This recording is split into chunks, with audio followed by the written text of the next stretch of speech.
त्यागने के उपरांत उनके वियोग ने देवी सुवर्चा को जैसे प्राणहीन ही कर दिया।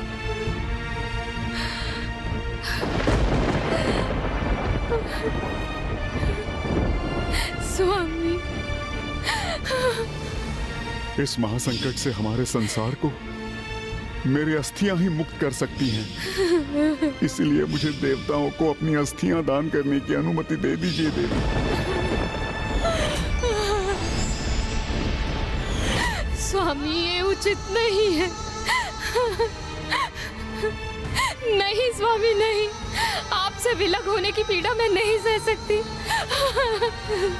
नहीं रह सकती मैं आपके बिना स्वामी।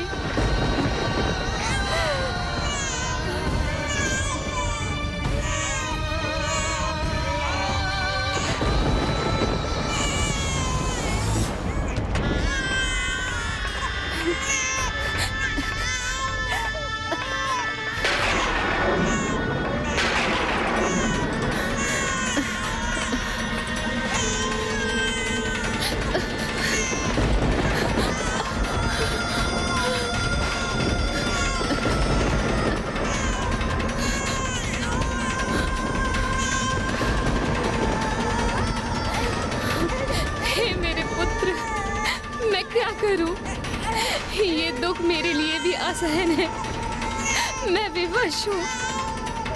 मैं क्या करूँ?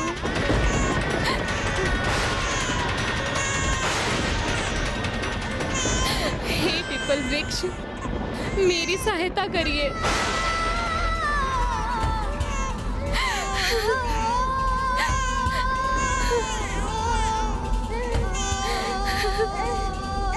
मुझे क्षमा करना पुत्र, मुझे क्षमा करना।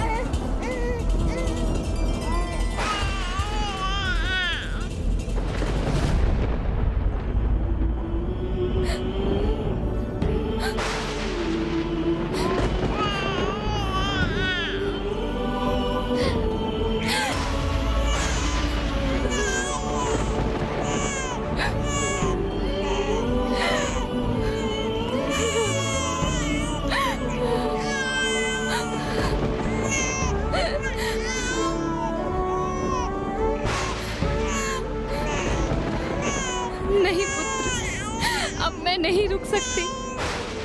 अब मेरा समय आ गया है। मुझे भी तुम्हारे पिताश्री के पास ही जाना होगा पुत्र। अपनी माता को क्षमा करना।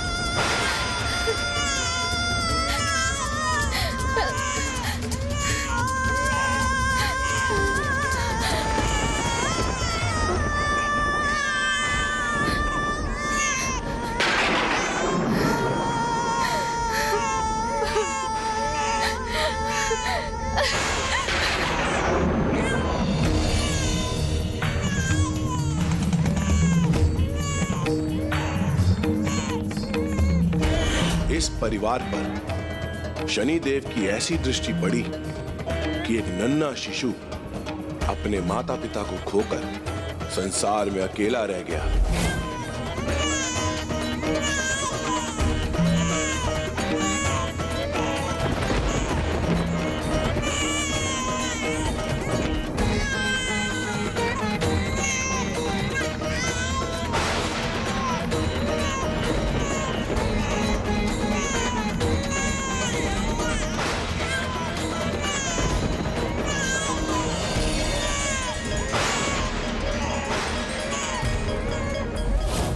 जहां एक ओर महादेव के पिपलाद अवतार का जन्म हुआ, दूसरी ओर इस समय तक उधर वृत्तासुर समस्त सृष्टि पर संकट बनकर छा चुका था।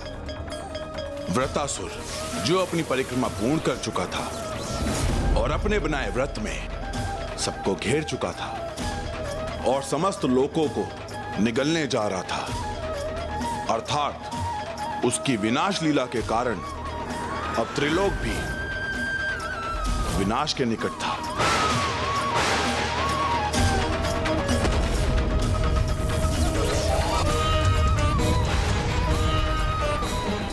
वृत्तासुर को रोकने में यदि और विलंब हुआ तो कहीं ऋषि दधीचि का महाबलिदान व्यर्थ ना हो जाए।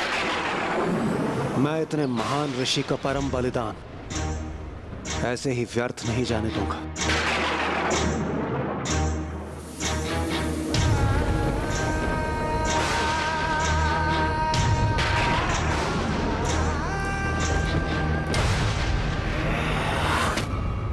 ये परिवर्तन, ये अंधकार जो सर्वत्र फैल रहा है, इसे कैसे रोकेंगे हम?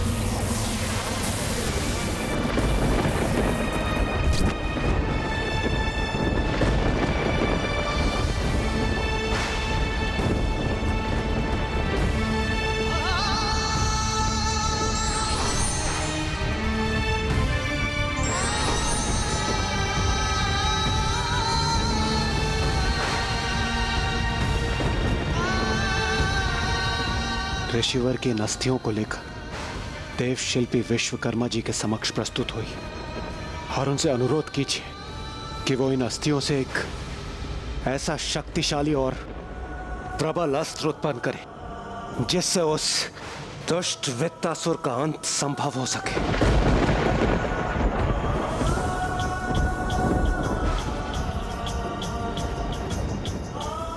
जाइए सूर्यदेव, शीघ्र प्रस्थान कीजिए। इस अवधि में मैं उस दुष्ट वित्तासुर को और आतंक मचाने से रोकने का प्रयास करता हूं। नहीं देवगण,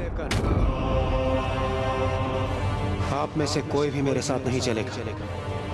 आप सभी सूर्यदेव के साथ देवशिल्पी विश्वकर्मा जी के समक्ष प्रस्तुत हुए मेरे कारण उत्पन्न हुए उस शक्तिशाली दुष्ट वित्तासुर को रोकने में अब मुझे किसी अन्य का, किसी भी प्रकार का कोई भी बलिदान स्वीकार नहीं है। इसलिए अब मैं स्वयं उस दुष्ट का सामना करूंगा।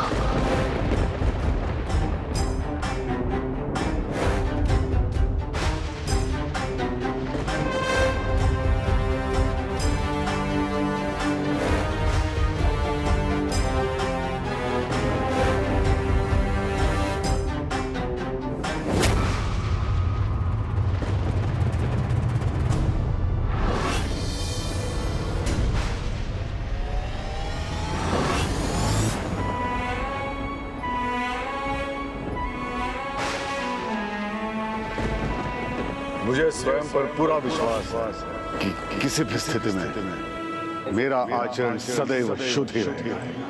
मैं कभी भी विचलित नहीं हो जाऊंगा। यदि दुर्भाग्य की छाया मुझ पर पड़ भी गई तो भी मैं धर्म पथ से दूर नहीं होऊंगा। इसीलिए आपका मुझे सावधान करना व्यर्थ है। आप मुझे चुनौती दे रहे हैं ऋषिवर? हाँ शनिदेव, इसे आप मेरी चुनौती की समझ। अपनी नियति को इतने अपार संयम और आत्मबल से स्वीकार कर ऋषि दधीचि ने महानता का एक अनूठा उदाहरण प्रस्तुत किया है। अर्थात शनिदेव की दृष्टि के दो विपरीत चरम थे। एक और इंद्रदेव थे जो उनकी दृष्टि से प्रभावित होकर सुपथ से भटक गए और निरंतर भूल करते गए, और दूसरी ओर ऋषि दधीचि थे जिन्होंने शनिदेव की दृष्टि के प्रभाव के उपरांत भी अपने धर्म पथ पर अडिग रहे और जिसके लिए उन्हें इतना बड़ा मूल्य चुकाना पड़ा। देवराज इंद्र की भूलों का मूल्य मात्र ऋषिवर को ही नहीं, संपूर्ण जगत को उठाना पड़ रहा था। क्योंकि जब विश्वकर्मा जी ऋषि दधीचि की अस्थियों से विशेष अस्त्रों का निर्माण कर रहे थे, तब वृत्तासुर की उग्रता में वृद्धि हो रही थी। उसकी विनाश लीला को रोकना असंभव हो गया था। अब वो नवग्रहों को निगलने के लिए तत्पर हो उठा था।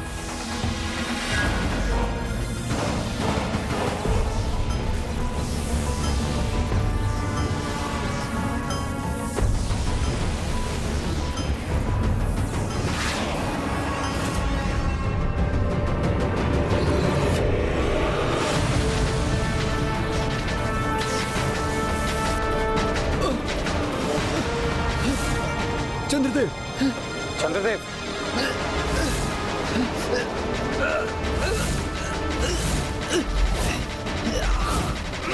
ये अचानक चंद्रदेव को क्या हो गया है?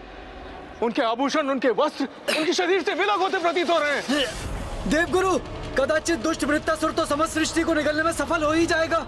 मुझे आभास हो रहा है कि जैसे वो मेरे ग्रह को निगलने ही वाला है।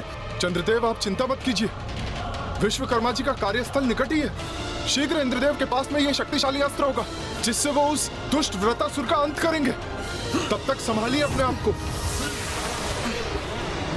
रुक जाओ वृत्तासुर।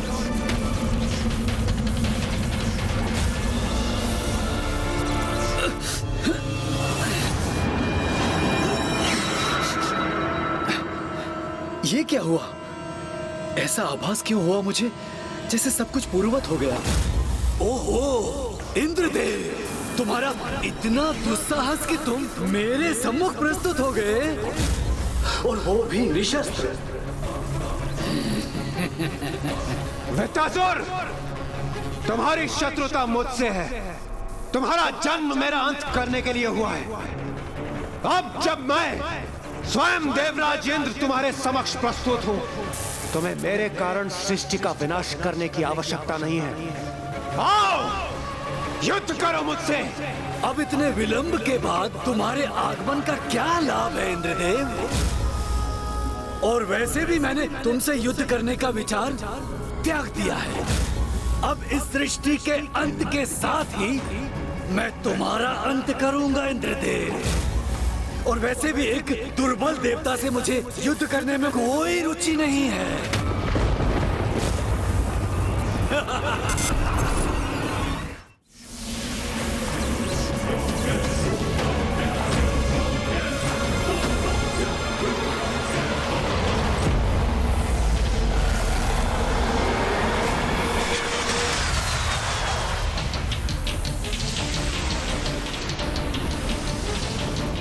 तुम्हारे इन धूम्र मेघों को मेरे मेघों का जल अपने साथ बहा ले जाएगा।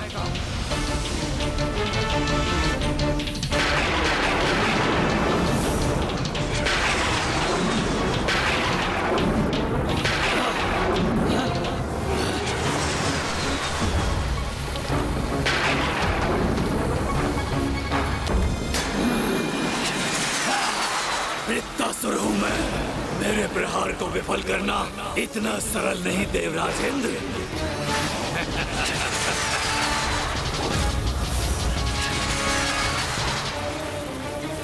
इसने तो मेरे छल को वश में परिवर्तित कर दिया।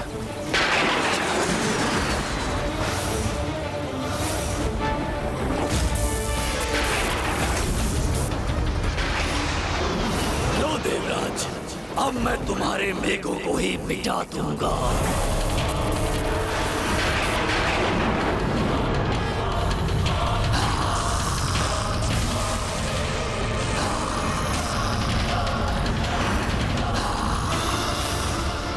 अब तो एकमात्र ऋषि दधीचि की अस्थियों से निर्मित उस विशेष अस्त्र की आस है मुझे, जिसे शीघ्र मेरे हाथों में होना चाहिए, तभी इसका अंत संभव है।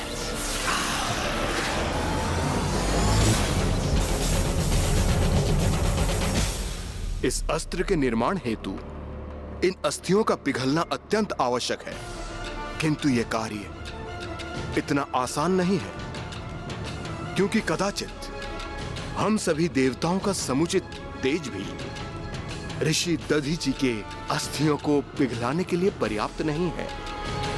अतः हमें अपनी संपूर्ण शक्ति का प्रयोग करना होगा, तभी ऋषि दधीचि का इतना बड़ा बलिदान सार्थक सिद्ध हो सकेगा।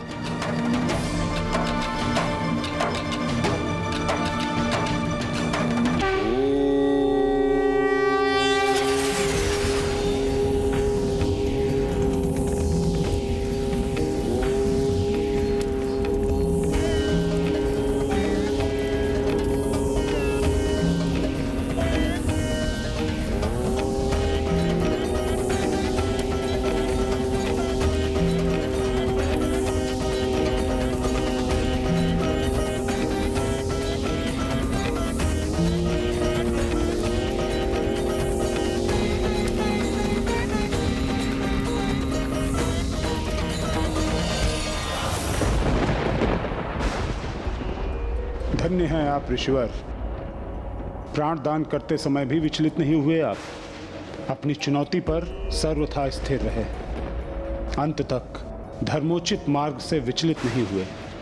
आपके इस महान त्याग ने मुझे अत्यंत प्रभावित कर दिया।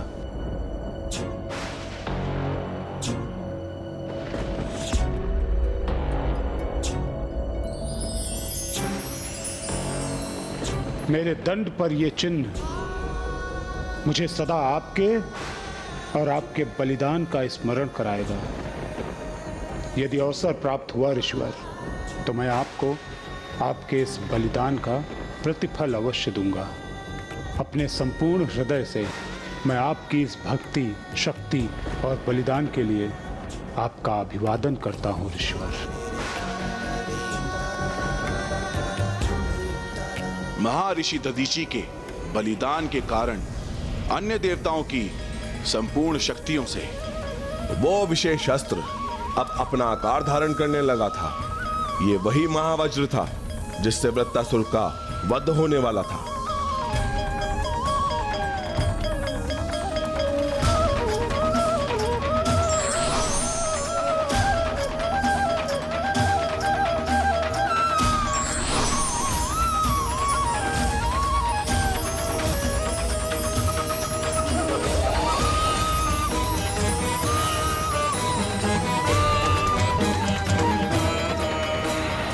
वृत्तासुर, मैं तुम्हें अंतिम चेतावनी दे रहा हूं। अब मैं तुम्हें किसी और को किसी भी प्रकार की क्षति नहीं पहुंचाने दूंगा। तुम जैसे दुर्बल निशस्त्र देवता क्या करेंगे मेरा? वृत्तासुर हूं मैं, महाशक्तिशाली। मैं चाहूं तो तुम्हें नष्ट कर सकता हूं, लेकिन तुम वृत्तासुर को नष्ट करने में असमर्थ हो।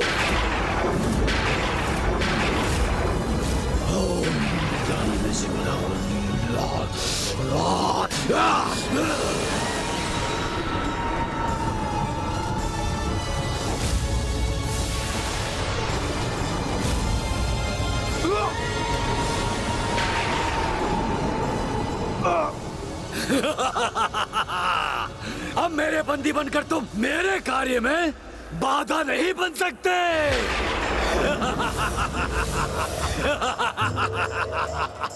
अब तुम स्वयं अपने नेत्रों से संपूर्ण सृष्टि का अंत होते हुए देखो और पछताओ। आभास करो तुमने किससे शत्रुता मोल ली है। अब अंत में तुम भी मेरे उदर में समा जाओ।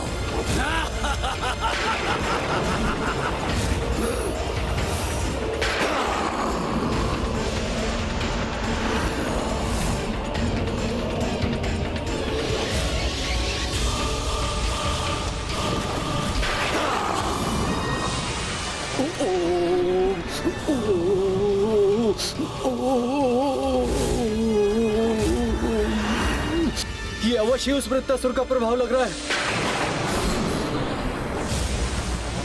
जिसके कारण मुझे इतनी शक्तिशाली खिंचाव का आभास हो रहा है।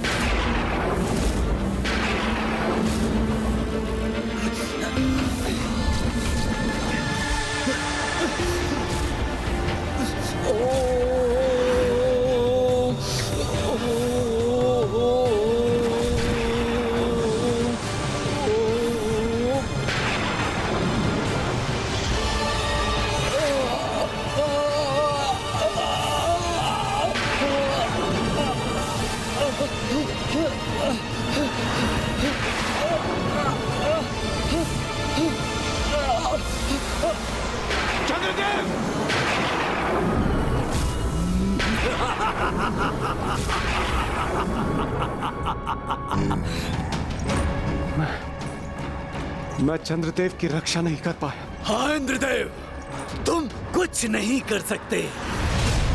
एक एक करके मैं सबको निगल जाऊंगा और उसके पश्चात मैं तुम्हें भी अपने अंधकारी उदर में प्रवेश करवाऊंगा। देखो तुम स्वयं अपने नेत्रों से देखो कि तुम्हारी करनी का क्या फल है।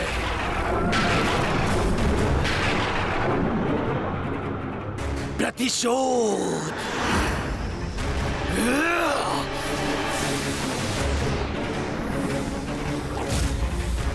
जब भी सृष्टि पर प्रभु के किसी भी भक्त पर कोई संकट आता है तो प्रभु महादेव स्वयं उसकी सहायता के लिए वचनबद्ध हो जाते हैं। किंतु ऐसे समय में जब उनका अवतार ही स्वयं अपनी मां अपने पिता के लिए विलाप कर रहा था, कोई उसके निकट नहीं था। अर्थात मेरे प्रभु महादेव शिव शंकर शंभु एक शिशु के रूप में निपुण अकेले ही रह गए।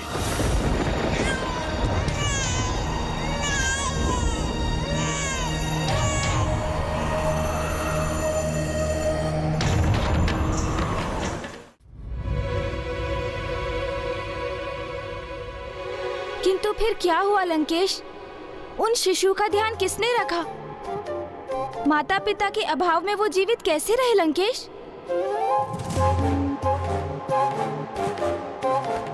जब संतान रुदन करता है तो मां कहीं भी हो, अपने संतान के रुदन से उसकी पुकार सुनाई दे ही जाती है। किंतु उनकी पुकार किसने सुनी? आप ही ने अभी कहा था कि उनकी माता उन्हें सदा के लिए छोड़कर चली गई थी। फिर वो प्रभु के शिशु रूप की पुकार कैसे सुन सकती थी? अपने बालक के पास लौटकर कैसे आ सकती थी वो? जिन्होंने उनको जन्म दिया वो मां उनको त्यागने पर विवश थी, किंतु जो संपूर्ण जगत की माता है, संपूर्ण संसार की पालक है, वो तो सर्वथा सर्वोत्थ व्याप्त है और संतान का कष्ट ना ही उनकी दृष्टि से छिपता है और ना ही उनसे देखा जाता है। आप उन्हीं माता का उल्लेख कर रहे हैं ना लंकेश, जिनके कारण जगत में कोई अनाथ नहीं? वो जगत जननी जो मेरी, आपकी और सृष्टि के प्रत्येक चराचर जीव की माता है, वो जो कभी किसी को अकेला नहीं रहने देती और जो अपने संतान की पीड़ा का एक ही स्वर सुन उसकी ओर भागी चली आती हैं।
नित्यानंद करी वराभय करी सौंदर्य रत्ना करी निर्धूताखिल घोर पावन करी प्रत्यक्ष माहेश्वरी प्राणे या चल वंश पावन करी काशी पुराधीश्वरी भिक्षा देहि कृपावलंबन करी माता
आप जो स्वयं भ्राता श्री हरि नारायण के प्रति रूप हैं, हे महान पीपल वृक्ष, इस शिशु की माता देवी सुवर्चना ने एक बहुत बड़ा दान किया है।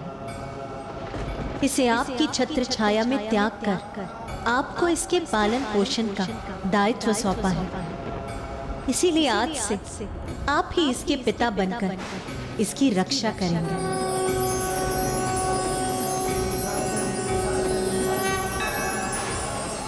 और इसकी माता बनकर अपने पीपल वृक्ष के पत्रों से इसका पोषण करेंगे, जिसके लिए मैंने आपके पत्रों को पौष्टिक तत्वों से परिपूर्ण कर दिया है। आपने जो उत्तरदायित्व मुझे दिया है, मैं उसे अवश्य पूर्ण करूंगा।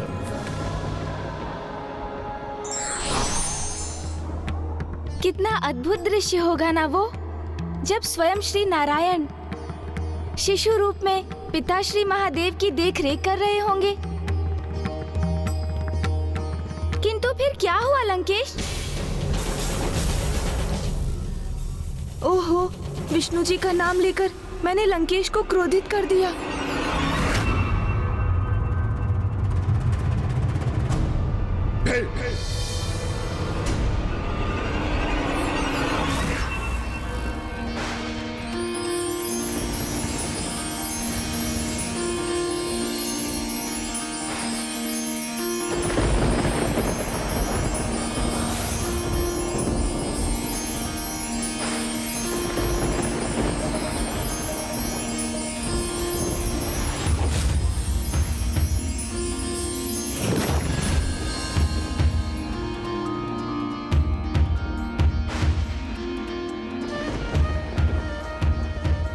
तुम अनाथ नहीं हो पुत्र, स्वयं जगत के पालनहार भ्राता श्री हरि नारायण पीपल वृक्ष के रूप तुम्हारा ध्यान रखेंगे पुत्र, और पीपल वृक्ष के पत्रों से पोषण प्राप्त कर तुम्हारा विकास होगा, और जगत में तुम पिपलाद के नाम से विख्यात हो, पिपलाद के नाम से विख्यात हो।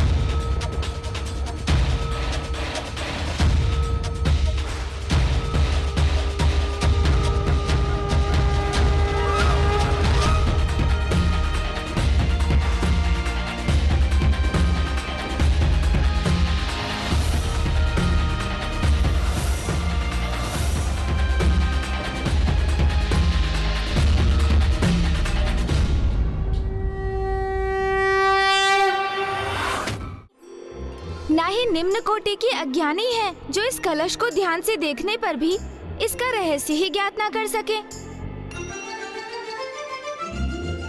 महाज्ञानी हूँ मैं, श्रेष्ठतम भी हूँ मैं, फिर मेरी दृष्टि, मेरी बुद्धि विफल क्यों हो रही है यहाँ? लंकेश, अवश्य एकाग्रचित होकर नहीं देखा होगा आपने इस कलश को। हाँ, आप सर्वथा उचित कहते हैं गणेश जी, मैंने ही पूर्ण ध्यान नहीं दिया।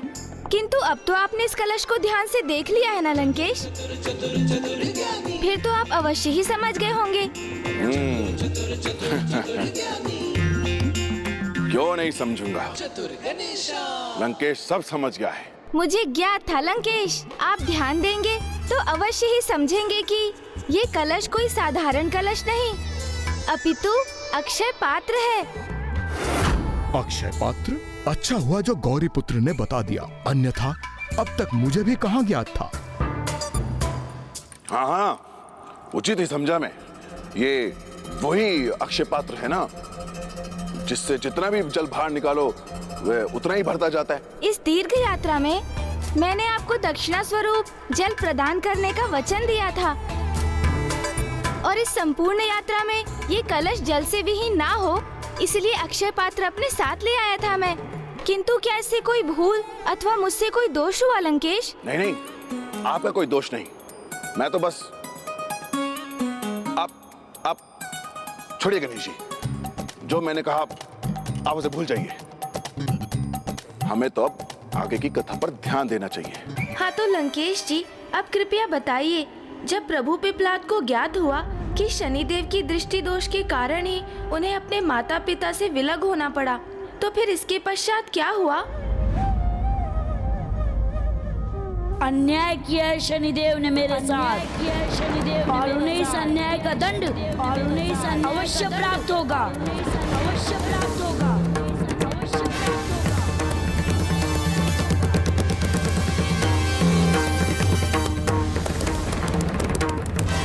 शनिदेव!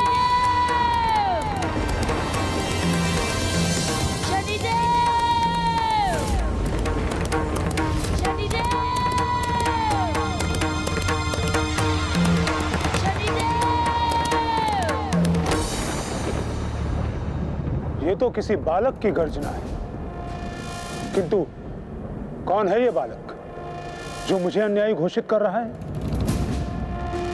और मैं क्या किसी के साथ अन्याय करूंगा?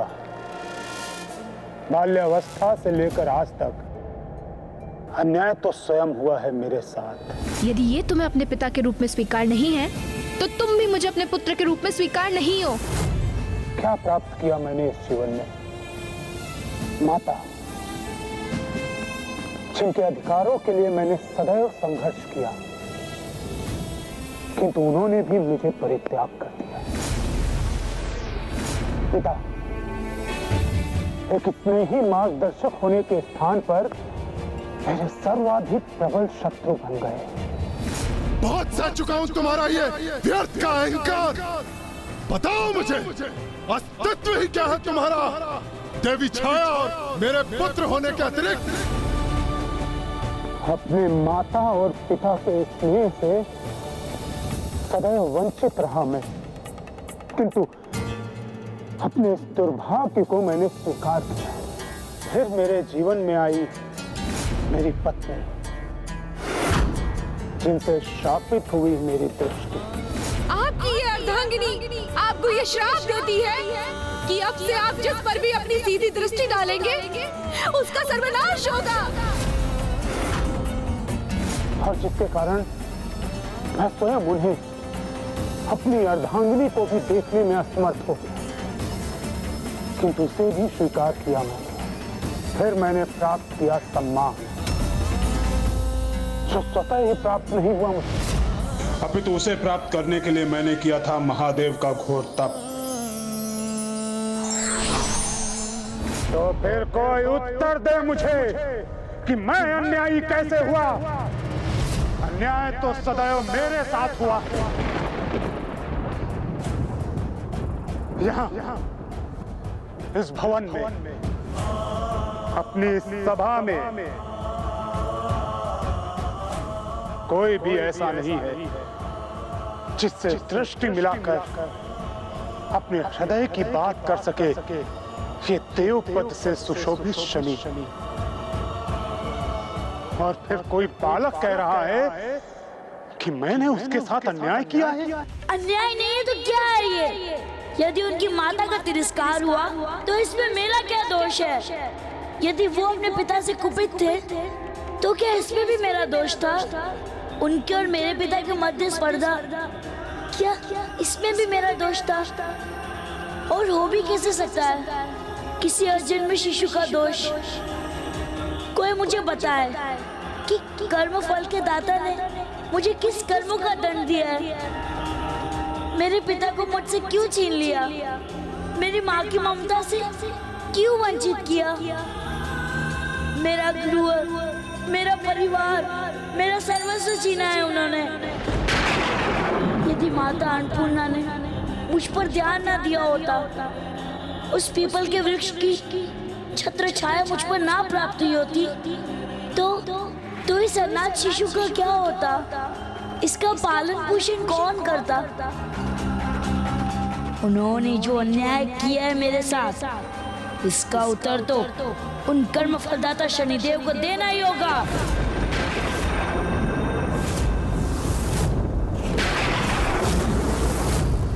प्रत्येक दुर्भाग्य को दृढ़ता से सहा है मैंने, किंतु कभी भी अपने कर्म और अपने कर्तव्य से विमुख नहीं हुआ ये शनि। सदैव पक्षपात की भावना से रहित रहा मैं। इसीलिए स्वयं महादेव ने मुझे कर्म फलदाता नियुक्त किया। और उस दिवस से आज तक कोई भेदभाव, कोई अन्याय किए बिना सदैव न्याय करता रहा हूं मैं। भले ही ऐसा करने में स्वयं मेरे हृदय को ही अपार पीड़ा क्यों ना हुई हो, किंतु सभी को उनके कर्मों के अनुसार ही फल प्रदान करने का दायित्व निभाया मैंने। भले ही कुछ भी क्यों ना हो जाए, कैसी भी विपदा का क्यों सामना न करना पड़े, ये बालक पिपलाद कर्म फल के दाता शनिदेव को उनके कर्मों का फल अवश्य प्रदान करेगा। कर्म फल के दाता शनिदेव को उनके कर्मों का फल अवश्य प्रदान करेगा।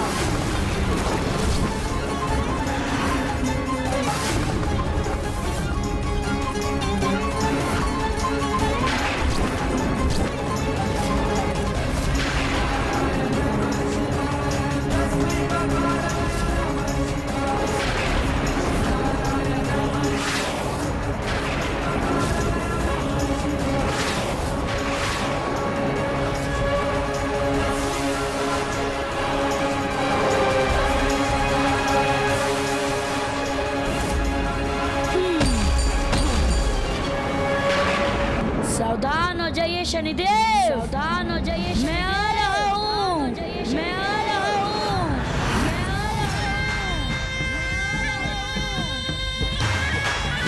जिसकी दृष्टि से स्वयं सूर्य देव भी सुरक्षित नहीं रहे,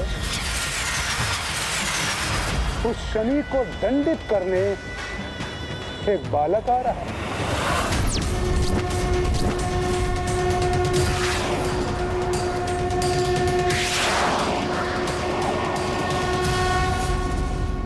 तो क्या प्रभु पिपलाद मात्र एक वृक्ष की सूखी डाल को अस्त्र रूप में धारण कर ग्रहों की अधिपतियों से संघर्ष करने, अहितकर दृष्टि वाले शनिदेव से जूझने, उनसे उत्तर प्राप्त करने निकल पड़े थे? हाँ गौरी पुत्र, अपार साहस का परिचय देते हुए वो अपनी इस यात्रा पर निकल गए और शीघ्र ही वो सूर्य मंडल के निकट पहुंच गए।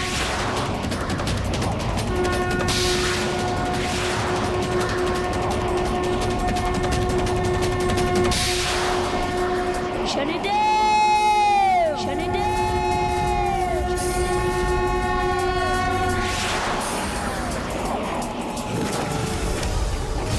हे सौर मंडल के समस्त ग्रहों के अधिपतियों, हे चंद्रदेव, हे बुधदेव, हे मंगलदेव, हे बृहस्पति देव, हे शुक्रदेव, हे राहु और केतु, आप सभी उस बालक को रोकिए और उसे समझाइए कि शनि देव के समक्ष आकर वो अपने विनाश को चुनौती ना दे।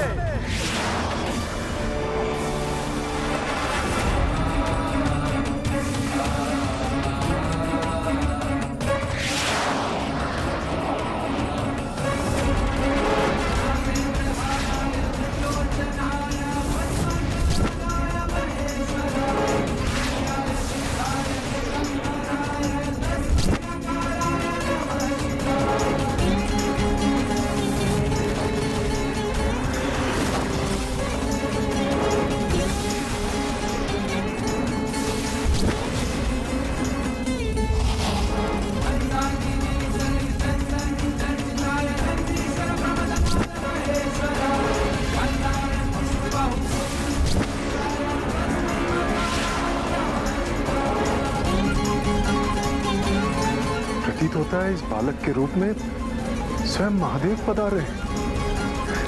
प्रभु,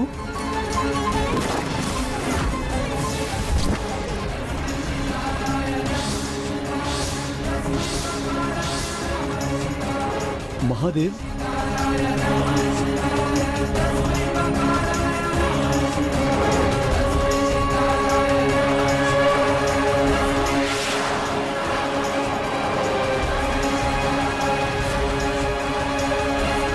ये क्या हो गया इन ग्रहों के अधिपतियों को?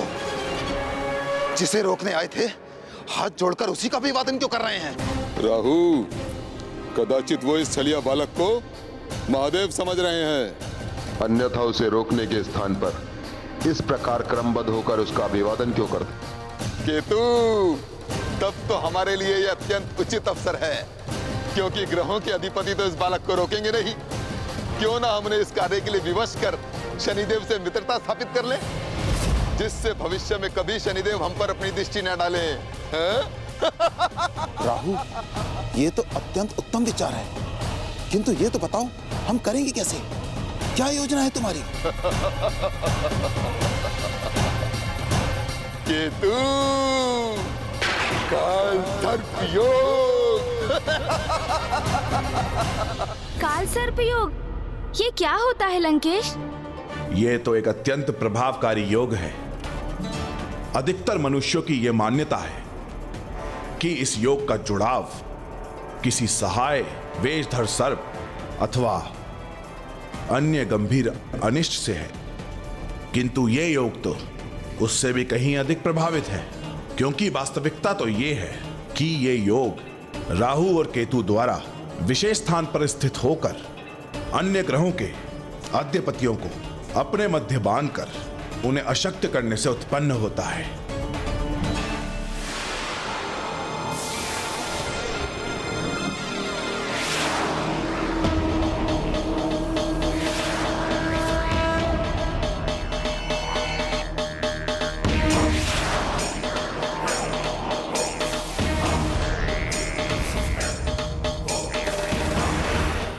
जब राहु और केतु सूर्यमंडल के दो विपरीत छोर पर इस प्रकार स्थित होते हैं और अपने मध्य सीधी रेखा का जुड़ाव स्थापित कर उस रेखा में ग्रहों के अधिपतियों को बांध लेते हैं, तो वो ग्रहों से उनके गुण, उनके प्रभाव, उनके नियंत्रण को छीनने में सफल हो जाते हैं। इसलिए अब राहु और केतु के प्रभाव के कारण ये स्थिति प्रभु पिप्पलाद के लिए भी गंभीर स्थिति प्रस्तुत करने जा रही थी।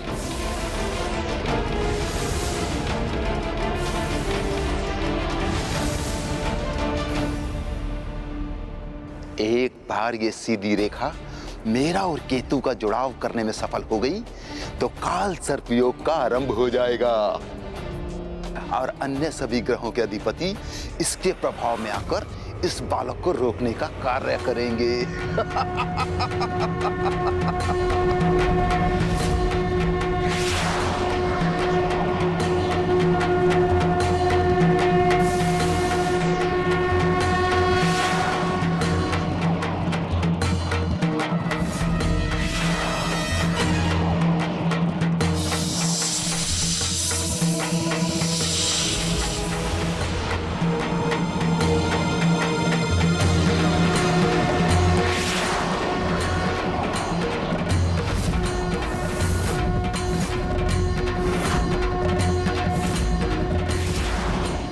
शनिदेव के निकट पहुंचने से मुझे कोई नहीं रोक सकता।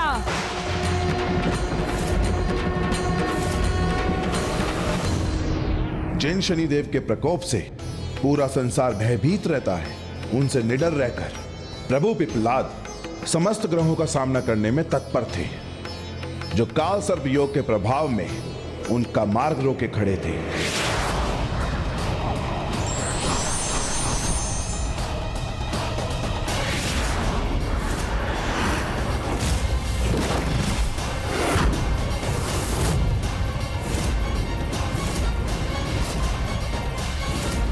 प्रभु पिप्पलाद पिताश्री के अवतार अवश्य थे, किंतु अपने इस रूप में वे तो एक नन्हे बालक ही थे ना, तो वे अकेले मात्र एक काष्ठ के त्रिशूल से उन शक्तिशाली ग्रहों के अधिपतियों से कैसे युद्ध कर सकते थे लंकेश?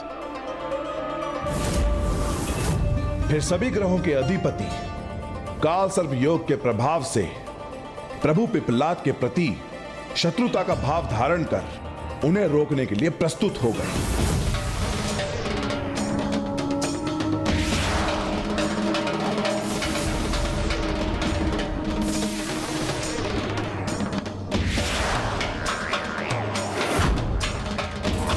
चंद्रदेव, रोक लीजिए इस छलिया बालक को, जो महादेव की वेशभूषा धारण कर हम शिव भक्तों को छलने के आश्रय से यहाँ प्रवेश करना चाहता है।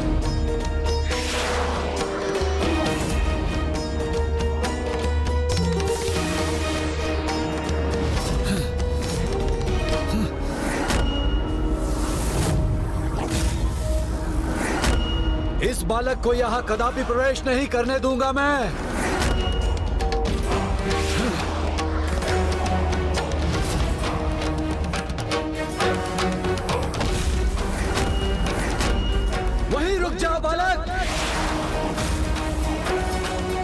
तुम क्या समझते हो कि प्रभु शिव का रूप धारण करोगे और यहाँ पहुंचकर हम सूर्यमंडल के ग्रहों के अधिपतियों को छलने में सफल हो जाओगे? रुक जाओ वहीं।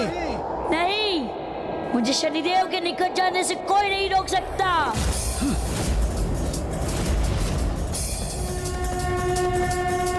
शनिदेव, शनिदेव।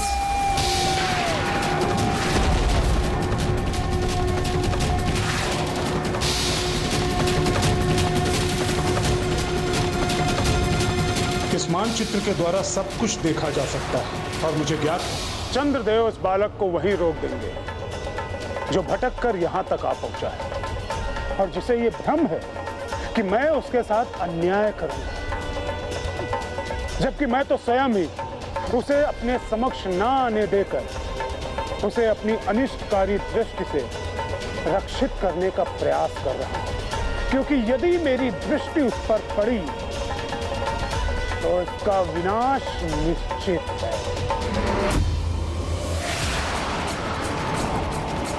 हट क्यों कर रहे हो बालक? स्वयं अपने अहित को आमंत्रित कर रहे हो तुम। प्रतीत होता है तुम इतनी सरलता से नहीं मानोगे। तुम्हें रोकने के लिए मुझे विवश होकर अपने कठोर बल का प्रयोग करना होगा।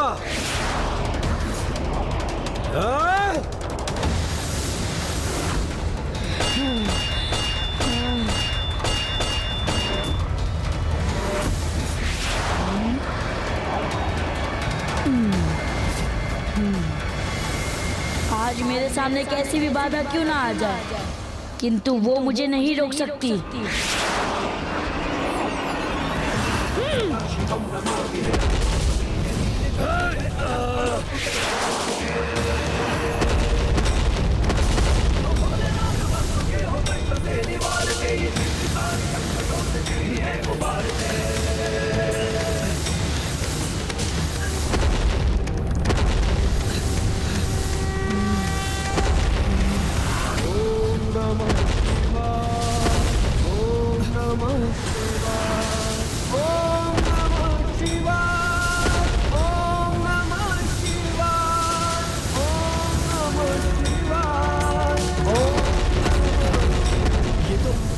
मेरा ही क्षय होने लगा।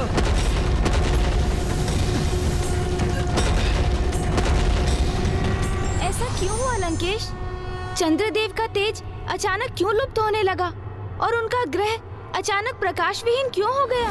क्या ये चंद्रदेव पर प्रभु पिपलाद के किसी प्रभाव का परिणाम था? नहीं गौरी पुत्र, प्रभु पिपलाद को तो कुछ करने की आवश्यकता ही नहीं हुई। चंद्रदेव का क्षय तो प्रभु के कुछ करे बिना ही आरंभ हो गया था। क्षय होने लगा अर्थात वो क्षीण और दुर्बल पड़ने लगे, किंतु ऐसा क्यों लंकेश? चंद्रदेव पे तो श्राप का प्रभाव था। शाप? कैसा शाप? चंद्रदेव को ये शाप किसने दिया था और क्यों लंकेश? धैर्य रखिए गौरी पुत्र, मैं आपको इस प्रसंग का संपूर्ण विवरण दूंगा। चंद्र के क्षय और वृद्धि के नियमित चक्र का आरंभ कैसे हुआ, उसकी कथा मैं आपको विस्तार से सुनाऊंगा। कंटीला पौधा?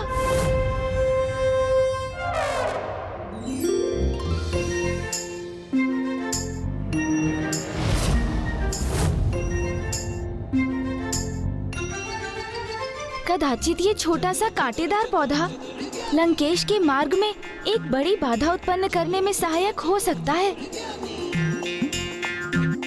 इसलिए उनके इस पौधे के निकट पहुंचने तक मैं लंकेश का ध्यान इसकी ओर आकृष्ट ही नहीं करूंगा।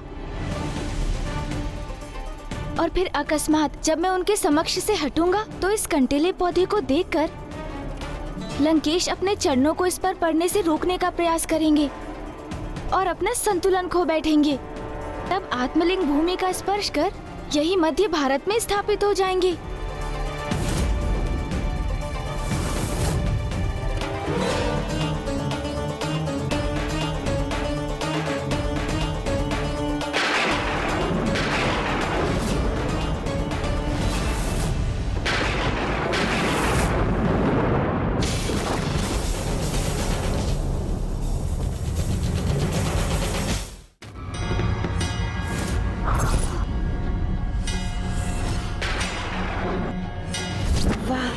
उत्तम युक्ति है। अब जब मुझे युक्ति मिल ही गई है तो क्यों न उसे सफल बनाने का प्रयास भी कर लिया जाए। उचित है लंकेश, आप मुझे धैर्य धारण करने के लिए कह रहे हैं ना? तो मैं भी अब आगे की कथा बिना आपसे अपनी दृष्टि हटाए बहुत धैर्य से सुनूंगा। तो लंकेश, आप भी मुझे समुचित समय लेकर ही बताइए कि आगे क्या हुआ। चंद्रदेव को शाप क्यों और किसने दिया? चंद्रदेव के घटाव बढ़ाव की प्रक्रिया कैसे आरंभ हुई? ये किस घटना का परिणाम है और क्या है उनके पीछे की कथा लंकेश? यदि मैं इनके आगे आगे चला तो कदाचित इनकी दृष्टि मार्ग पर पड़े उस कंटीले पौधे पर नहीं पड़ेगी। जब ब्रह्मदेव सृष्टि की रचना करने के लिए प्रेरित हुए तो उन्होंने इस कार्य को पूर्ण करने के लिए स्वयं ही प्रजापतियों को उत्पन्न किया, जिनमें सर्वाधिक महत्वपूर्ण थे कश्यप प्रजापति। उन्हीं से सभी जीवों की उत्पत्ति हुई।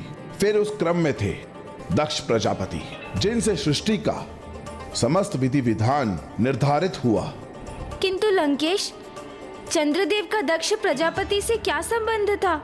दक्ष प्रजापति की 27 पुत्रियां थी, जिनका विवाह चंद्रदेव से करने से पूर्व दक्ष प्रजापति ने चंद्रदेव से एक वचन लिया कि वो कभी भी उनकी किसी भी पुत्री को हे दृष्टि से नहीं देखेंगे। पत्नी रूप में स्वीकार कर उन सभी को एक समान स्नेह प्रदान करेंगे और किसी का भी तिरस्कार नहीं करेंगे। चंद्रदेव द्वारा दक्ष प्रजापति को वचन देने के उपरांत ही दक्ष प्रजापति की पुत्रियों के साथ चंद्रदेव का विवाह संपन्न हुआ। किंतु कुछ समय के उपरांत ही चंद्रदेव ने अपने वचन को भंग कर दिया, क्योंकि वो तो देवी रोहिणी के सौंदर्य से अत्यंत प्रभावित थे और उन्हीं पर अपने सर्वाधिक स्नेह की वर्षा करने लगे थे।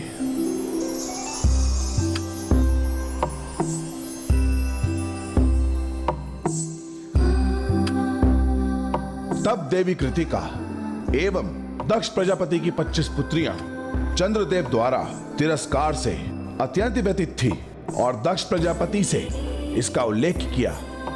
तब दक्ष प्रजापति का तीव्र क्रोध जागृत हुआ और वो क्रोधित होकर चंद्रलोक जा पहुंचे। चंद्रदेव! चंद्रदेव!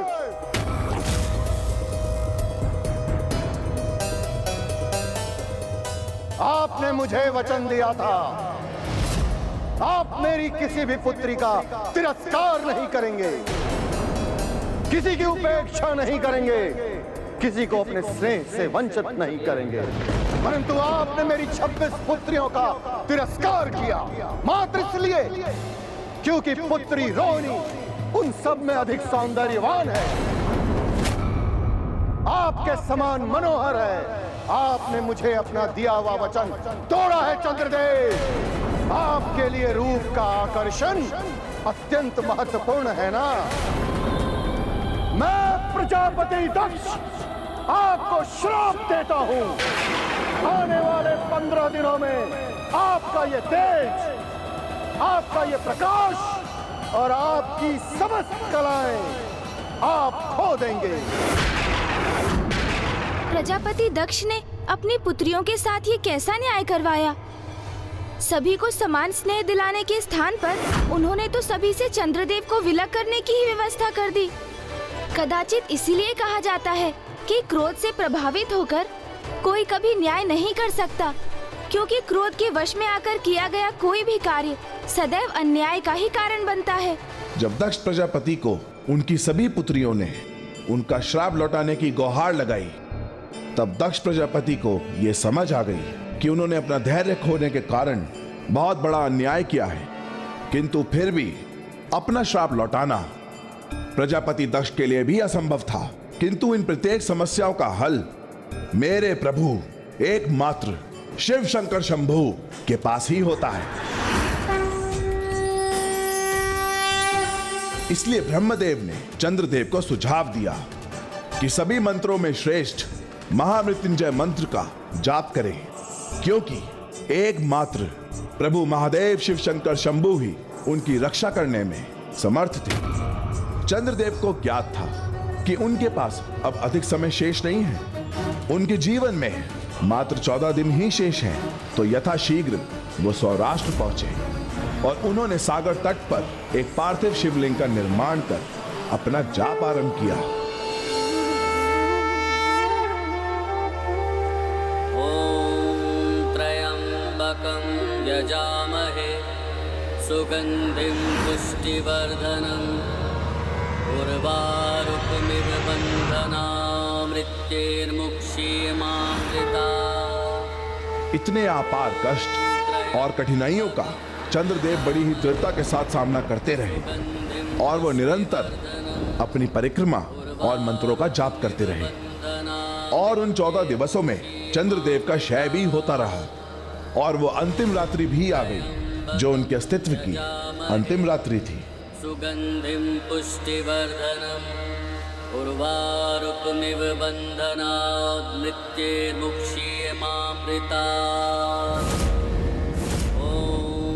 त्र्यंबकं यजामहे सुगंधिं पुष्टिवर्धनम् उर्वारुकमिव बन्धनात् मृत्यैर्मुक्षीयमामृता।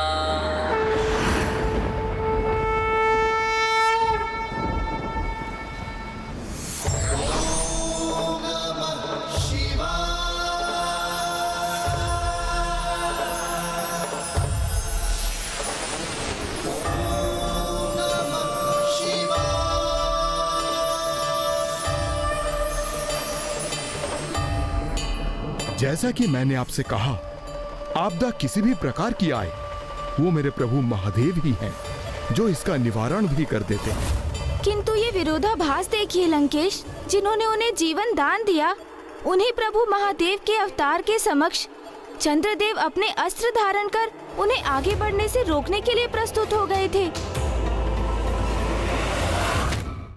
निरंतर अनंत काल तक गतिमान रहेगा। हे दया निधान, इस सोम को पुनः जीवन प्रदान करने वाले हे प्रभु सोमनाथ, हे भक्त वत्सल भोलेनाथ, आपको शत शत नमन, आपको शत शत नमन।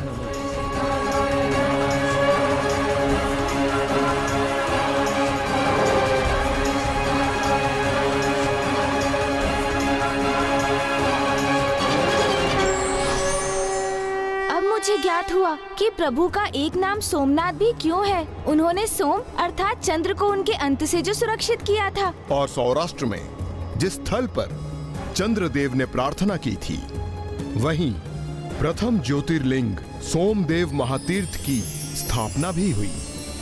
इसलिए यदि कोई भक्त भयंकर रोग से ग्रस्त हो और यदि वो जाकर सोमनाथ तीर्थ में महादेव की पूजा करता है, तो प्रभु की कृपा दृष्टि से वो पुनः स्वस्थ होकर दीर्घायु होने का सौभाग्य प्राप्त करता है। और यदि कोई भक्त भक्ति, निष्ठा और विश्वास से महामृत्युंजय का जाप करता है, तो उसे असमय मृत्यु के कष्ट से मुक्ति प्राप्त होती है और कुछ अवकाश के लिए उसकी मृत्यु टल जाती है।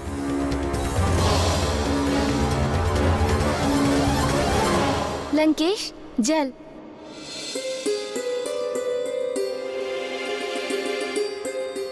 किंतु ये विरोधाभास देखिए लंकेश, जिन्होंने उन्हें जीवन दान दिया, उन्हीं प्रभु महादेव के अवतार के समक्ष चंद्रदेव अपने अस्त्र धारण कर उन्हें आगे बढ़ने से रोकने के लिए प्रस्तुत हो गए थे।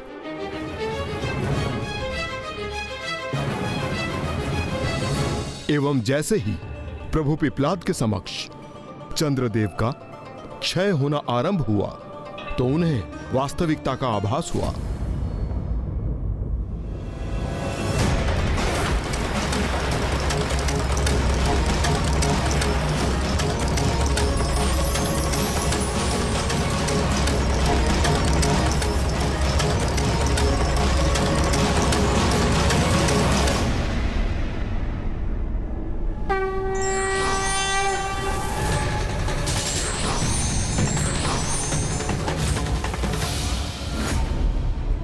मैं प्रभु के ही मार्ग को बाधित करने का प्रयास कर रहा हूं। ये कैसा अनर्थ कर रहा हूं मैं?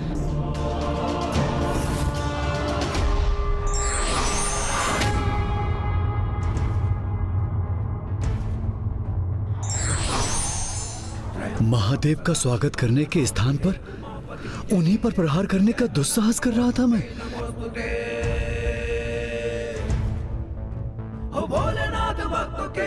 ये क्या कर रहे हैं चंद्रदेव? उस बालक को रोकने के स्थान पर उसका अभिवादन क्यों कर रहे हैं?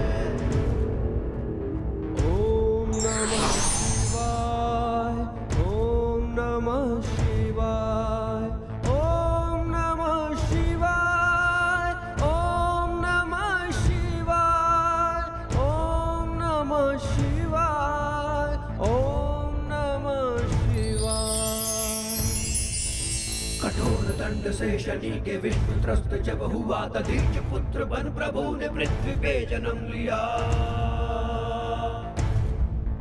पीपल के वृक्ष के तले ही आपका पालन हुआ है। रूप क्षमा कर दीजिए प्रभु, क्षमा कर दीजिए। आपको पहचानने में विलंब कर दिया मैंने, किंतु सूर्यमंडल सभा में आपका स्वागत है।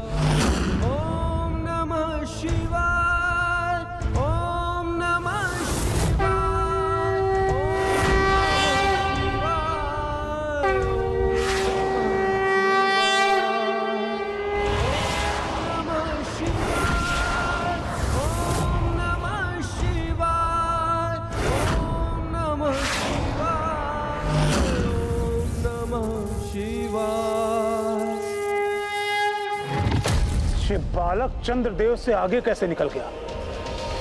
क्या उसे ज्ञात नहीं कि मेरे समक्ष आकर उसका कितना बड़ा अहित होगा? तो फिर वो क्यों आ रहा है यहाँ? और चंद्रदेव ने उसे आने कैसे दिया?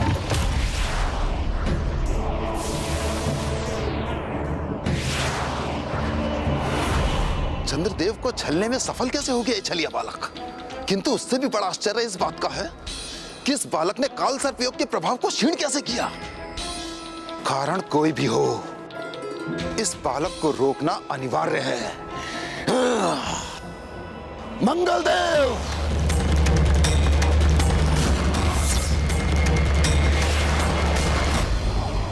किंतु भ्राता मंगल ऐसा कैसे कर सकते थे? क्या उन्हें ये ज्ञात नहीं था कि जिन्हें वो रोकने के लिए तत्पर हो रहे थे वो स्वयं भी उन्हीं महादेव के पुत्र हैं? काल सर्प योग का ऐसा ही अनिष्टकारी प्रभाव होता है गौरी पुत्र। ग्रहों का स्वयं से नियंत्रण ही मिट जाता है। उनका प्रभाव, उनका विचार सभी राहु केतु के अधीन हो जाते हैं। यही हुआ था चंद्रदेव के साथ भी। इसलिए उन्होंने प्रभु पिपलाद पर प्रहार करने का प्रयास किया और अब मंगलदेव भी उसी दशा से प्रभावित होकर वही भूल करने जा रहे थे। किंतु भ्राता मंगल तो अत्यंत क्रोधी स्वभाव के हैं, तो कहीं प्रभु पिपलाद के समक्ष उनके क्रोध ने उन्हें प्रभावित तो नहीं किया?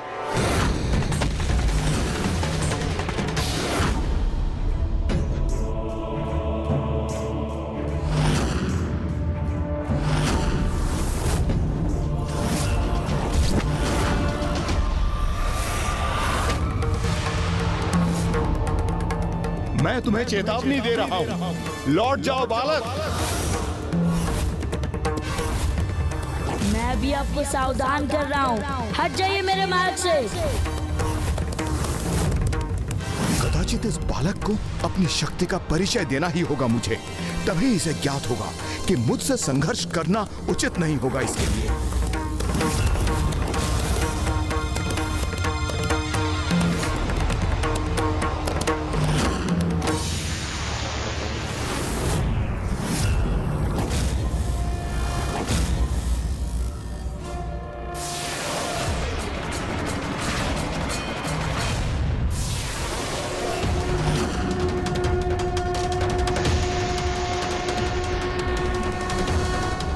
सावधान बालक, और आगे बढ़ने का दुस्साहस नहीं करना।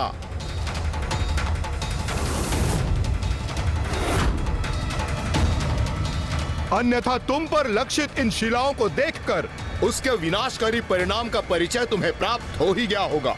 मुझे ना शिलाओं की चिंता है, ना किसी परिणाम की। मैं यहाँ लौटने नहीं, अपितु शनिदेव को उस अन्याय के लिए दंडित करने आया हूँ। इन्होंने मेरे साथ किया है, इन्होंने मेरे साथ किया है।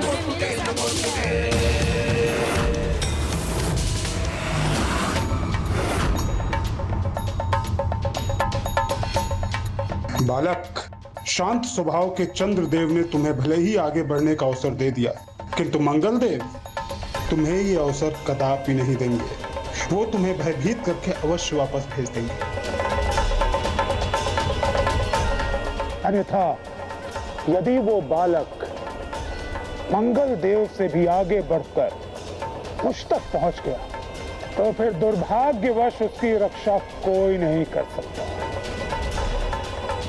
क्योंकि तब मेरी दृष्टि से केवल उसका विनाश ही संभव है। एक बार पुनः सावधान कर रहा हूं तुम्हें, भूल से भी अपना पग आगे मत बढ़ाना, अन्यथा मेरे ग्रह की ये तप्त शिलाएं तुम्हें एक ही क्षण में नष्ट कर देगी।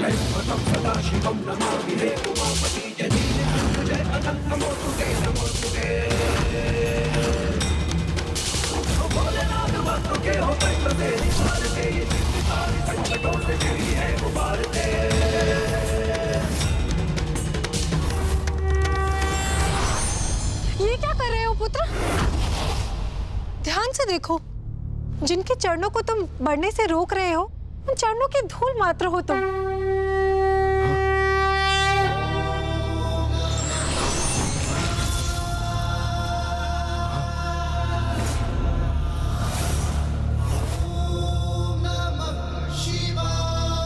मंगलदेव को स्मरण होने लगा कि कैसे प्रभु महादेव शिव शंकर शंभु के श्वेत से उनका जन्म हुआ था, और फिर कैसे उनकी माता भूमि देवी ने उनका पालन पोषण किया। आपके साथ उनकी प्रथम भेंट का भी स्मरण हो आया गौरीपुत्र।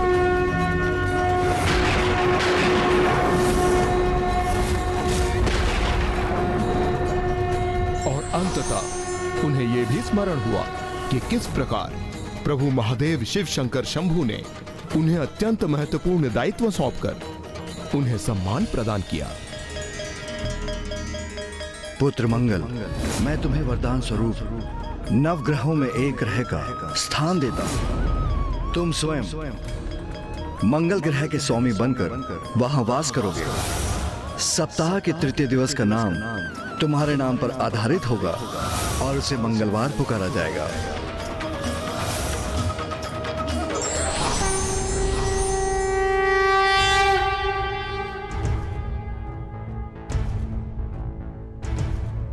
प्रणाम प्रभु, आपका स्वागत है प्रभु। कल्याण।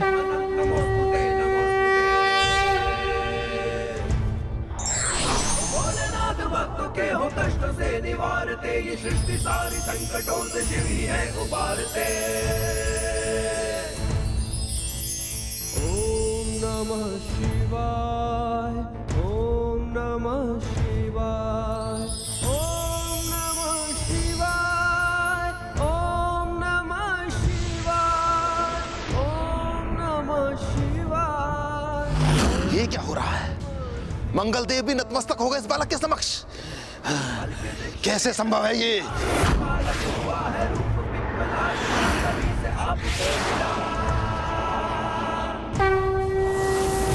क्या हो रहा है? सौर मंडल के समस्त ग्रहों के अधिपति इस बालक को आगे बढ़ने की अनुमति क्यों दे रहे हैं? सर्वप्रथम चंद्रदेव और अब मंगलदेव, उन्होंने भी उसका मार्ग छोड़ दिया। क्या इन्हें यह ज्ञात नहीं कि ये बालक मेरे समक्ष पहुंचकर केवल अपने दुर्भाग्य को ही आमंत्रित करेगा, जिसका एक ही परिणाम होगा, बालक का सर्वनाश, बालक का सर्वनाश।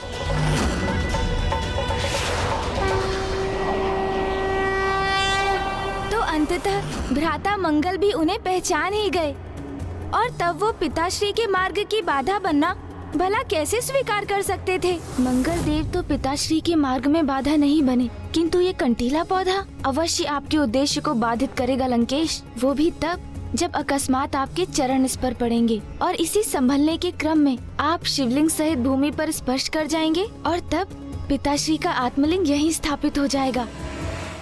अब बुद्ध देव की बारी थी काल सर्प दोष से प्रभावित होकर अपना प्रभाव डालने की। राहु द्वारा प्रेरित करने पर बुद्ध देव, जो बुद्धि, तंत्र, मंत्र और सम्मोहन के स्वामी हैं, प्रभु पिप्लाद को वापस लौटाने के लिए आगे बढ़े और उन्होंने प्रभु पिप्लाद को सम्मोहित कर उन्हें लौटाने का प्रयास किया।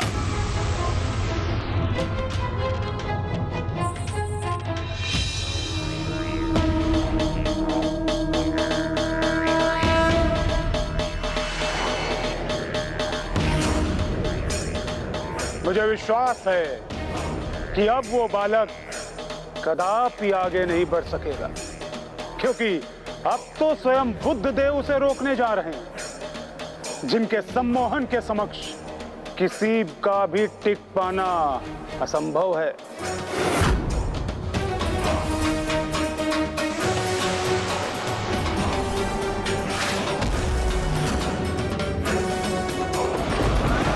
कहाँ जा रहे हो बालक? कहीं तुम अपने मार्ग से भटककर यहाँ तो नहीं पहुँच गए? इतने अपरिचित स्थान में? नहीं, ये क्या स्थान है ज्ञात है मुझे, और मैं भटका नहीं हूँ। मैं तो केवल शनिदेव से भेंट करने आया हूँ। अच्छा, शनिदेव से भेंट करने जा रहे हो, किंतु क्यों? इसके पीछे क्या उद्देश्य है तुम्हारा?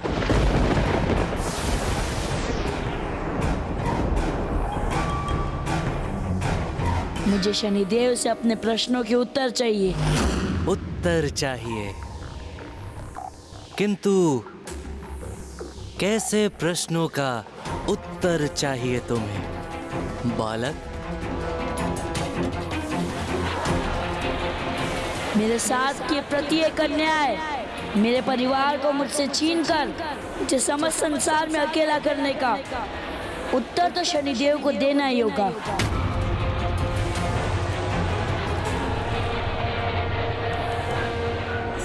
ओह, बस यही चाहते हो तुम?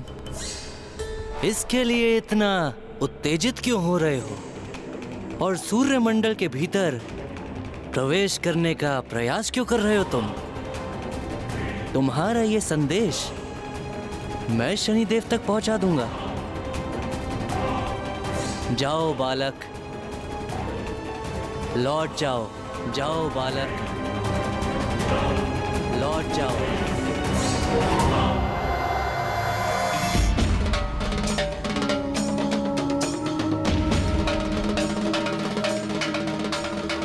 जो बुद्धि के नियंत्रक हैं, उन्हें ये बालक कैसे भ्रमित कर सकता है?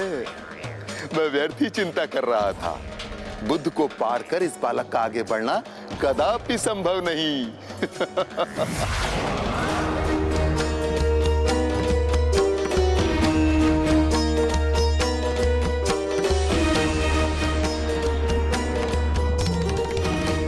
अंततः वही हुआ जो मैं चाहता था।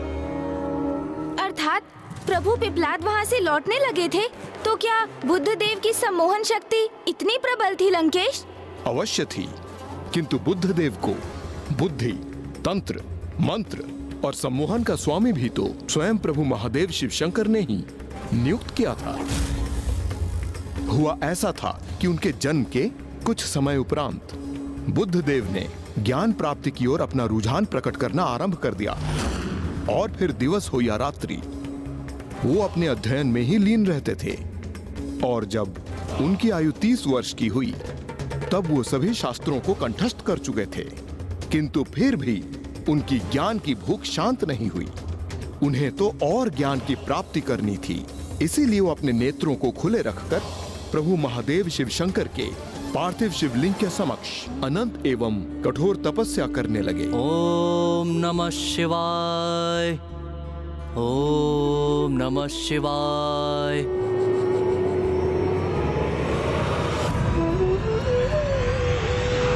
शिव शंकर शंभु की वो अनूठी तपस्या करते रहे। प्रत्येक दिवस वो शिवलिंग पर चुटकी भर मिट्टी का लेप लगाते एवं समय व्यतीत होने के साथ साथ चुटकी भर मिट्टी ने शिवलिंग के आकार को अत्यधिक बड़ा कर दिया। ओम नमः शिवाय।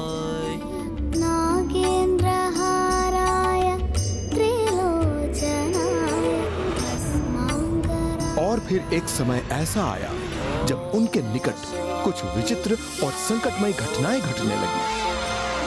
ओम नमः शिवाय। ओम नमः शिवाय।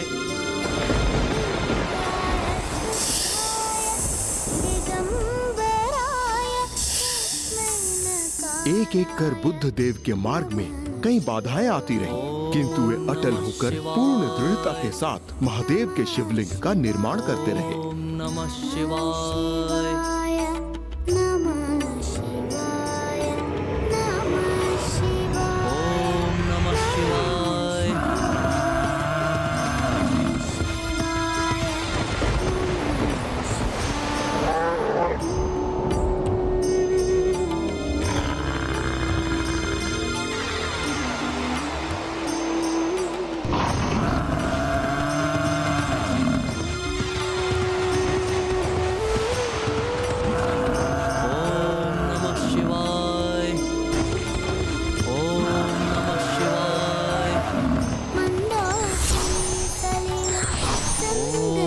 शिवाय।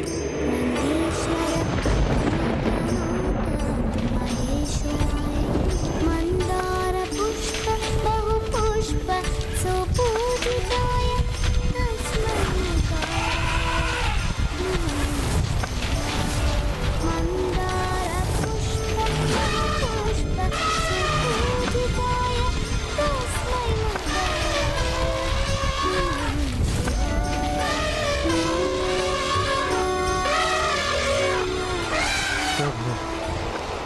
और कितनी परीक्षा लेंगे आप इस भक्त की। अब तो मुझ पे कृपा कीजिए प्रभु, अपने दर्शन दीजिए प्रभु, अपने दर्शन देकर मेरा सौभाग्य प्रदान कीजिए प्रभु।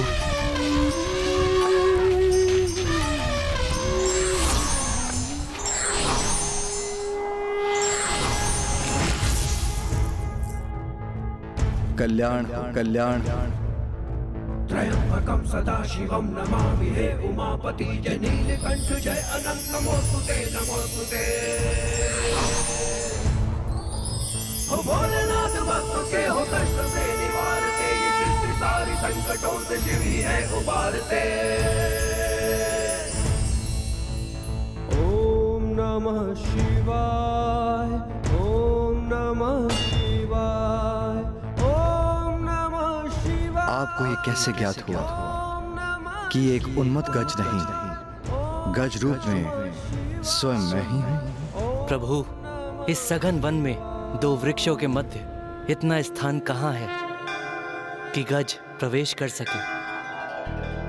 और फिर वन के इस भाग तक पहुंचने के लिए एक कंकड़ भरी चढ़ाई को पार करना आवश्यक है, जो एक गज जैसे भारी पशु के लिए असंभव है प्रभु। तो फिर भी किसी प्रकार का एक गज यहाँ पहुँच भी जाता है। वो तो शांति प्रिय पशु है प्रभु, किसी पर अकारण आक्रमण नहीं करता। और यदि किसी कारणवश उग्र होकर वो यहाँ पहुँच भी जाता है तो मुझ पर आक्रमण करने पूर्व चिंगाड़ कर मुझे चेतावनी नहीं देता, जैसे आपने किया प्रभु। उसी प्रकार प्रभु, यदि सर्प को उत्तेजित ना किया जाए तो वो फुफकारता नहीं है और ऋषभ भी अकारण प्रहार नहीं करता। इसलिए जो यहाँ हो रहा था प्रभु, उसके पीछे का रहस्य तो मुझे आरंभ से ही स्पष्ट हो गया था। मैं आपकी बुद्धि और ज्ञान दोनों से अत्यंत प्रभावित हुआ। पुत्र, आपका चुटकी चुटकी मिट्टी लेकर एक विशाल शिवलिंग का निर्माण कर आपके द्वारा चुटकी चुटकी ज्ञान प्राप्त कर उसे आत्मसात कर अपनी बुद्धि में एकत्र करने का ही प्रतीक है।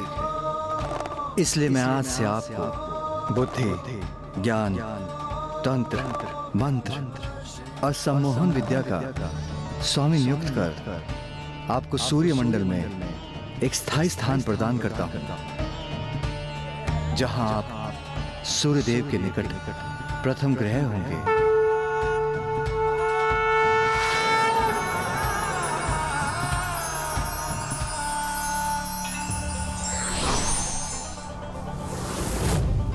और इस प्रकार प्रभु महादेव शिव शंकर की कृपा से बुद्ध देवता को सूर्य मंडल में स्थान प्राप्त हुआ और वे बुद्ध के स्वामी भी बने।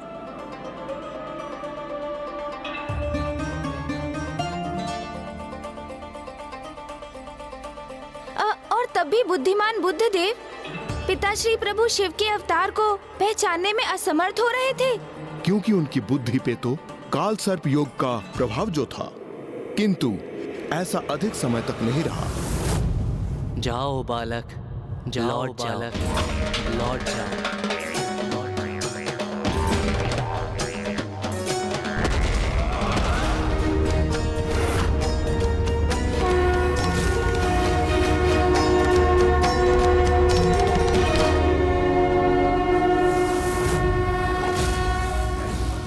ये क्या, मेरे सम्मोहन चक्र को इतनी सरलता से भेद दिया इस बालक ने। किंतु ये कैसे किया इसने? कैसे मेरे सम्मोहन के प्रभाव को छिन्न भिन्न करने में सफल हुआ ये? और ये मुझे देखकर इस प्रकार मुस्कुरा क्यों रहा है, जैसे इसका मुझसे कोई पूर्व का परिचय हो। कौन है ये बालक? ओम नमः शिवाय, ओम नमः शिवाय, ओम नमः शिवाय, ओम नमः शिवाय, ओम नमः शिवाय, ओम नमः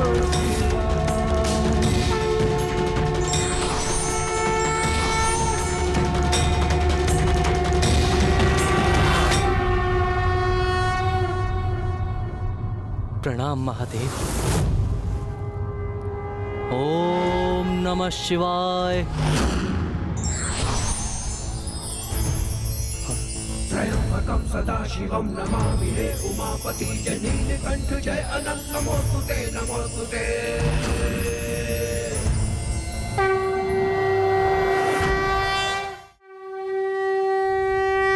जिनकी कृपा से संपूर्ण सृष्टि गतिमान है, मैं उन्हें ही अपनी माया के जाल में उलझाने का दोषपूर्ण व्यवहार कर रहा था। हे प्रभु, अपने इस भक्त को क्षमा करने की कृपा करे प्रभु, क्षमा करे प्रभु। ओम नमः शिवाय, ओम नमः शिवाय। कठोर दंड से ओम नमः शिवाय। पुत्र बन प्रभु ने मृत्यु के जन्म लिया। पीपल के वृक्ष के तले ही आपका पालन हुआ है, रूप पिप्पलाद का शरीर आपको मिला। ओम नमः शिवाय, ओम नमः शिवाय।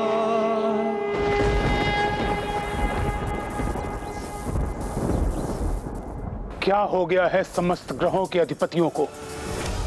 ऐसा क्या प्रभाव है इस बालक में कि सभी उसे मार्ग प्रदान कर रहे हैं? क्या किसी को भी उसके कुशल का विचार नहीं है? बुद्धि के स्वामी भी इस बालक के छलावे में आ गए, किंतु कैसे, क्यों? ये सभी इस बालक को महादेव का रूप समझकर उसके समक्ष नतमस्तक क्यों हो रहे हैं? और ये छलिया बालक इन्हें काल सर्प योग से मुक्त कराने के लिए कैसी माया का प्रयोग कर रहा है? सावधान सूर्यदेव, आप इस बालक के छलावे से प्रभावित मत होइएगा।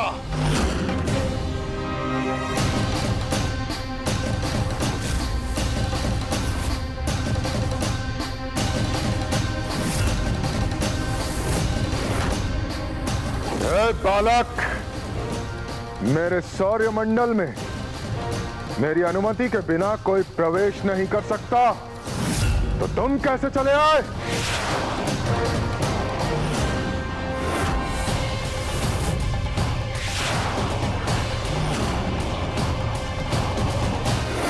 ये तुम्हें अंतिम चेतावनी है मेरी, वहीं रुक जाओ, अन्यथा। और इस प्रकार सूर्यदेव राहु के एक संकेत पर अपनी पूर्ण शक्तियों के साथ प्रभु पिप्लाद को रोकने के लिए प्रस्तुत हो गए।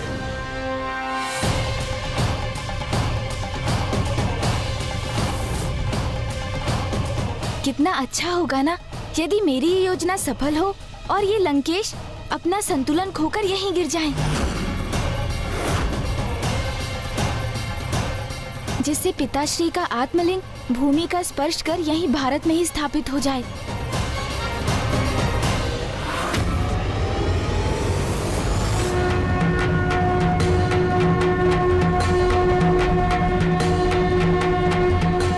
अब ये कंटीला पौधा अत्यंत निकट है, इसलिए लंकेश के और आगे बढ़ते ही सफल होगी मेरी युक्ति।